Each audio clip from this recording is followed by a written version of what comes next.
അരുൺ, ഒരു നിയമപ്രശ്നം അദ്ദേഹം ചോദിക്കുന്നത് ബർമിംഗ്ഹാമിൽ പോയി വി.ഡി. സതീശൻ തന്നെ ആദ്യം നിഷേധിച്ചു, പണം പിരിച്ചിട്ടില്ല, കാലാവസ്ഥ പ്രശ്നം അവതരിപ്പിക്കാനാണ് പോയത്. പോട്ടെ, നമ്മൾ തമ്മിൽ അങ്ങോട്ടും ഇങ്ങോട്ടും തർക്കിക്കേണ്ട.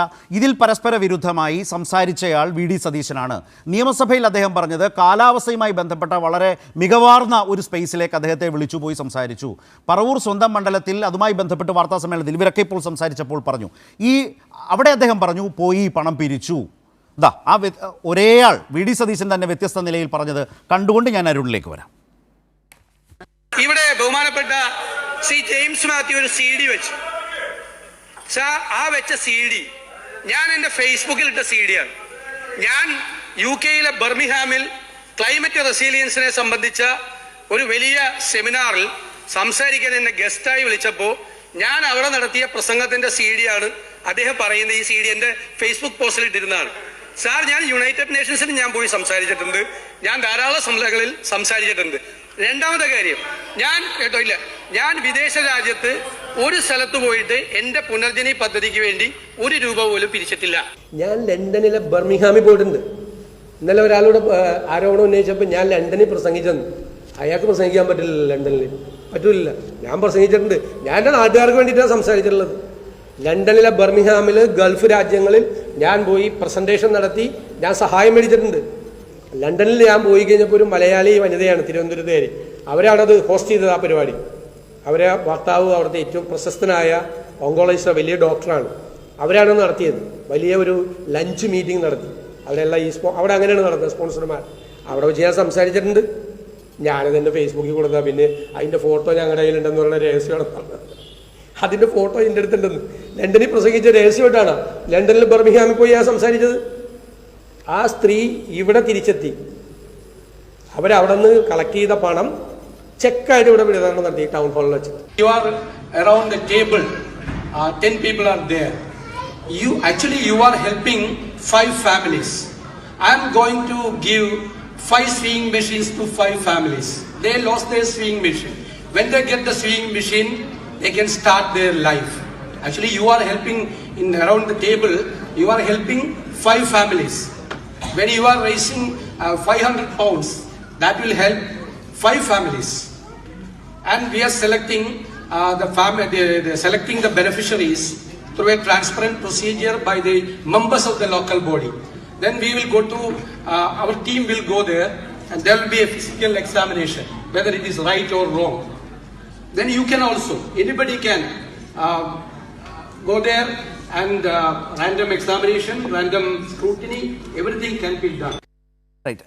ഈ വീഡിയോകൾ കാണുന്ന ഏതൊരു മനുഷ്യനും യുക്തിസഹമായി ആലോചിച്ചാൽ ഇതിൽ ശരിയായ ഒരു അന്വേഷണത്തിൻ്റെ ആവശ്യകത ബോധ്യപ്പെടുന്നതാണ്. ഒന്ന്, നിയമസഭയിലെ വീഡിയോയിൽ അദ്ദേഹം പറയുന്നു ബർമിംഗ്ഹാമിൽ പോയത് സമ്മതിക്കുന്നു, പക്ഷേ അതൊരു ക്ലൈമറ്റ് റെസിലിയൻസുമായി ബന്ധപ്പെട്ട അത്തരമൊരു യോഗമായിരുന്നു, മാത്രമല്ല വിദേശത്ത് ഒരിടത്തും പോയി പണം പിരിച്ചിട്ടില്ല എന്നാണ് അദ്ദേഹം പറയുന്നത്. ബർമിംഗ്ഹാമിൽ പോയത് സമ്മതിക്കുന്നു. രണ്ടാമത്, അദ്ദേഹത്തിൻ്റെ മണ്ഡലത്തിൽ നേരത്തെ രാജേന്ദ്രപ്രസാദും പറഞ്ഞു, അരുണും പറഞ്ഞു, അദ്ദേഹം അവിടെ നടത്തിയ ഒരു വാർത്താ സമ്മേളനത്തിൽ പിന്നീട് ഗൾഫിലടക്കം പുറത്തുനിന്നൊക്കെ പണം പിരിച്ച് ആ പദ്ധതിയുമായി മുന്നോട്ട് കൊണ്ടുപോകാൻ അദ്ദേഹം എടുത്ത എഫേർട്ടിനെ കുറിച്ച് സമ്മതിക്കുന്നു.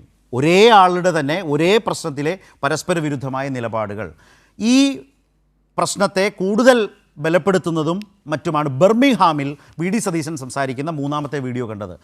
ക്ലൈമറ്റ് റെസിലിയൻസ് ഒന്നുമല്ല, അവിടെ അദ്ദേഹം ഈ പുനർജനിയുമായി ബന്ധപ്പെട്ട് സംസാരിക്കുന്നു. അതിന് 500 പൗണ്ടാണ് ചോദിക്കുന്നത്. അവിടെ ഓരോ ടേബിളിലും 10 പേര് വീതമോ മറ്റോ ഇരിക്കുന്നത്. അദ്ദേഹം തന്നെ അതൊക്കെ പറയുന്നുണ്ട്. അങ്ങനെ ആ ആളുകളോട് അദ്ദേഹം പിരിവ് നടത്തുകയാണ്, ഫണ്ട് ആവശ്യപ്പെടുകയാണ്. അതാണ് നമ്മൾ ആ വീഡിയോയിൽ കണ്ടത്. തെളിവെവിടെ എന്ന് ചോദിക്കുന്നു. ഒരു ഭാഗത്ത് നിഷേധിക്കുന്നു, പിന്നീട് സമ്മതിക്കുന്നു, അവിടെ അദ്ദേഹം പണം ചോദിക്കുന്നു. പക്ഷേ ഒരു MLA എന്ന നിലയിൽ, അരുൺ നേരത്തെ രജിൻ ചോദിച്ചതാണ്, MLA എന്ന നിലയിൽ അദ്ദേഹത്തിന് അവിടെ പോയി അങ്ങനെ ചോദിക്കുന്നതിൽ എന്താണ് തെറ്റ്, എന്താണ് കുഴപ്പം? അദ്ദേഹത്തിന് പോകാൻ അനുമതിയില്ലേ? അരുൺ കണ്ടല്ലോ കാര്യങ്ങൾ. അതിൽ ഒരു പ്രൈവറ്റ് സന്ദർശനത്തിന് പോകാം, പക്ഷേ ഒരു പ്രളയവുമായി ബന്ധപ്പെട്ടുകൊണ്ട് ഒരു പൊതു ആവശ്യത്തിന് പോയി പണം ആവശ്യപ്പെടുന്ന സാഹചര്യം FCRA നിയമപ്രകാരം പറ്റില്ല. അത് ഏതെങ്കിലും തരത്തിൽ കേന്ദ്ര ഗവൺമെൻറ്റിൻ്റെ അനുവാദമുണ്ടെങ്കിൽ മാത്രമേ പറ്റൂ. ഞാൻ ആദ്യം സൂചിപ്പിച്ചല്ലോ, ആ പ്രളയകാലത്ത് വിദേശ രാജ്യങ്ങളിൽ നിന്ന് സഹായം തേടുന്ന കാര്യം കേരളം സംസ്ഥാന ഗവൺമെൻറ് ആവശ്യപ്പെട്ടപ്പോൾ കേന്ദ്രം സമ്മതിച്ചില്ല. കേരളത്തിലെ മന്ത്രിമാരടക്കമുള്ളവർക്ക് വിദേശ സന്ദർശനം നടത്താനുള്ള അനുമതി വരെ നിഷേധിച്ചു. ആ ഒരു സാഹചര്യത്തിൽ കേരളത്തിൻ്റെ ഒരു MLA പറവൂർ മണ്ഡലത്തിന് വേണ്ടി മാത്രമല്ല, അവിടെ പോയി പ്രസംഗം തുടങ്ങുന്നതും എല്ലാം കേരളത്തിലുണ്ടായ മുഴുവൻ പ്രളയത്തിന്റെ സാഹചര്യം വിവരിച്ചുകൊണ്ടാണ് അദ്ദേഹം തുടങ്ങുന്നത്. പറവൂരുണ്ടായിട്ടുള്ള നാശനഷ്ടങ്ങളും അദ്ദേഹം വിവരിക്കുന്നുണ്ട്. അത്തരത്തിൽ നിയമസഭയെ തെറ്റിദ്ധരിപ്പിച്ചു. ഞാൻ വിദേശത്ത് പോയത് കാലാവസ്ഥാ വ്യതിയാനവുമായി ബന്ധപ്പെട്ടുകൊണ്ടുള്ള സെമിനാറിൽ പങ്കെടുക്കാനാണെന്ന് പറഞ്ഞു. വിദേശത്ത് പോയി ഞാൻ പണം ആവശ്യപ്പെട്ടിട്ടില്ലെന്നും പണം വാങ്ങിയിട്ടില്ലെന്നും പറഞ്ഞു.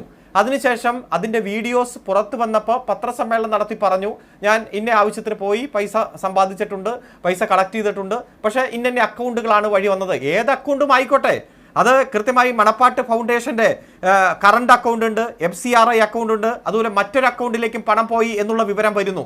ഈ ആരോപണം വന്നപ്പോൾ ശ്രീ VD സതീശൻ തന്നെ പത്രസമ്മേളനം നടത്തി പറഞ്ഞു, ഈ ഫണ്ട് സ്വീകരിക്കാൻ സർക്കാർ ഓഡിറ്റ് ഒന്നും വേണ്ട, അതിന് സോഷ്യൽ ഓഡിറ്റ് മതി.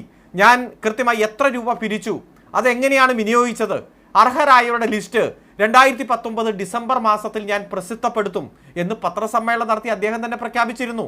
2019 ഡിസംബർ കഴിഞ്ഞിട്ട് ഇപ്പോൾ എത്ര വർഷമായി? 6-7 വർഷമായില്ലേ?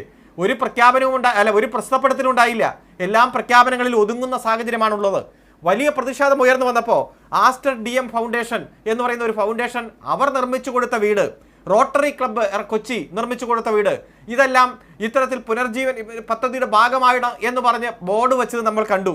അതുപോലെ പ്രത്യാശ പാലിയേറ്റീവ് കെയർ ഏഴിക്കര ഗ്രാമപഞ്ചായത്തിന്റെ 10ാം വാർഡിൽ നിർമ്മിച്ചു കൊടുത്ത വീട്, അതെല്ലാം പുനർജനി പദ്ധതിയുടെ ഭാഗമാണ് എന്ന് പറഞ്ഞ് വീട് വെച്ചു. അതുപോലെ ഫ്ളാറ്റ് നിർമ്മിക്കുമെന്ന് പറഞ്ഞ് കുറച്ച് സ്ഥലം കാണിച്ചു കൊടുത്ത് അതിന്റെ പേരിൽ ബോർഡ് വെച്ച് കല്ലിട്ട് ഉദ്ഘാടനം നിർമ്മിച്ചതുമായി ബന്ധപ്പെട്ടുകൊണ്ടെല്ലാം അവിടുത്തെ തന്നെ ജനങ്ങൾ രംഗത്ത് വന്ന് ഇത് പ്രതിഷേധം രേഖപ്പെടുത്തും. ഇതൊക്കെ തട്ടിപ്പാണെന്ന് പറയുന്ന സാഹചര്യം. ഇപ്പൊ അന്വേഷണം പോലും വേണ്ട എന്നല്ലേ പറയുന്നത്? അന്വേഷണ ഏജൻസി അന്വേഷണം നടത്തട്ടെ, എവിടെ നിന്നാണ് ഏതൊക്കെ അക്കൗണ്ടിൽ നിന്നാണ് പണം വന്നത് എന്ന് പരിശോധിക്കാൻ FCRI നിയമപ്രകാരം കേന്ദ്ര അന്വേഷണ ഏജൻസിക്ക് പറ്റൂ. ഇതൊന്നും ആവശ്യമില്ല. വിജിലൻസ് നേരത്തെ നടത്തിയ കണ്ടെത്തലുകൾ തെറ്റാണ് എന്ന് വിജിലൻസ് തന്നെ വീണ്ടും കണ്ടെത്തിയിരിക്കുന്നു.